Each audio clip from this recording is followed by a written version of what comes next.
I'm Alexis Schwerha with Campus Reform. Today we're speaking with Jon Root. He is the host of the Breakaway Podcast here for Turning Point USA. And today we're talking women's sports. Jon, thanks for dropping by. Well, thanks so much for having me. This is great, isn't it? Yeah, so I want to talk a little bit about your podcast, Breakaway, where you talk about everything in sports, but without all of the wokeness. Can you tell us a little more about it? Well, I worked in sports for a long time. The reason I worked in sports was because politics wasn't really involved. Obviously, there's been a crossover over the years. People have probably seen the Jesse Owens video, and I think there's been times where sports has really unified the country. And then once the pandemic hit, you saw politics just flood into sports. And then I had to reinvent myself a little bit. I love Clay Travis, Jason Whitlock. Those guys have been basically mentors of mine without them even knowing it. But they were talking about the other side of the conversation. And even when we're going through this whole women's sports situation, this is men competing in women's sports. Like, where are the feminists? What's happening here when it comes to equality and fairness? It's totally out the window. You got people like Megan Rapinoe that are getting the Medal of Freedom. These are things that we have to bring up and say, why is this happening, especially in an outlet that used to unify us? Mm-hmm. And I'm glad you mentioned that. So can you expand more on how politics and sports have become so intertwined? Well, people might remember Rush Limbaugh, rest in peace, but he was a part of ESPN for a little bit. He was covering some of the football broadcasts. And years ago, people need to look this up, when he brought up Donovan McNabb in the playoffs. He wasn't really performing that well, but people were rooting for him because he was a black quarterback.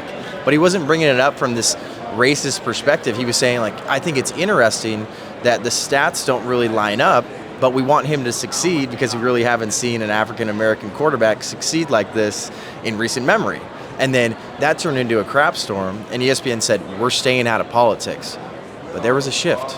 Obviously, the Colin Kaepernick situation, the CCP is very much involved in the NBA. There's other players involved from the global stage in our American sports.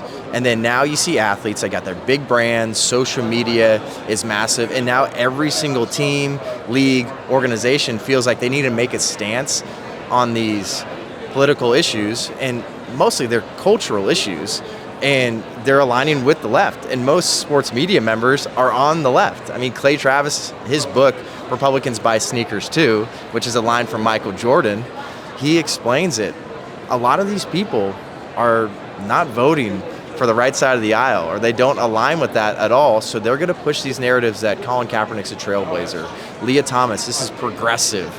That's why you're seeing that from here, but there's got to be another side of the conversation, highlight that no matter what side of the aisle we're on, we don't want politics here. We want to be unified, and we want to have an outlet, because I'm sick and tired of politics. It's draining. I'm sure you're exhausted. Everybody watching this and listening to this, you're exhausted too, and you want to have an outlet that's like, I just want to root for my favorite team, and I want to see the Astros lose, or I want to put on my team colors and just get away from everything. I like the Cleveland Browns to win one, so that's what I'm rooting for. But I do want to talk politics just a little bit longer and bring up the conversation about women's sports. We were both college athletes. I swam in college, you played football. So from that perspective, what is not being understood about this allowing transgender athletes to compete based on gender identity? Well, that's why I would call this a cultural issue. There's a lot of people that, they're not hateful, they're not bigoted, they're not transphobic, but they know that men have a competitive advantage over women, especially when puberty happens. And this was someone that swam on the men's team for 3 years, and then all of a sudden was just feeling, I don't know, Leah Thomas has tried to explain, I've felt like this for a long time. It's like, whatever, you can feel however you want, but that doesn't mean that you should just be allowed to do whatever you want because you feel a certain way. And biologically and scientifically, we've always heard so much, trust the science.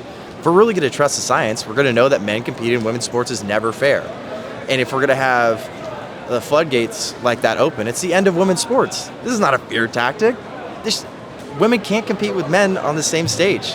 Megan Rapinoe, she just got the Medal of Freedom that I brought up. She's an incredible athlete, a part of one of the best women's sports teams we've seen in America, maybe ever. But they got beat by 15 under boys soccer club out of Dallas. They can't compete at that level. And here it's like, we need to stop giving into the delusion that you can be whatever gender you want. You can feel like a male today. You can feel like frog self. You can be they, thems. Like, we can't give in these delusions. It's all subjective truth. We need to get back to objective truth. And just, if we really care about women's rights, we would be adamantly against men and women's sports. Leah, be whoever you want to be, but don't compete in women's sports. Absolutely. Thank you so much. Thanks so much for having me.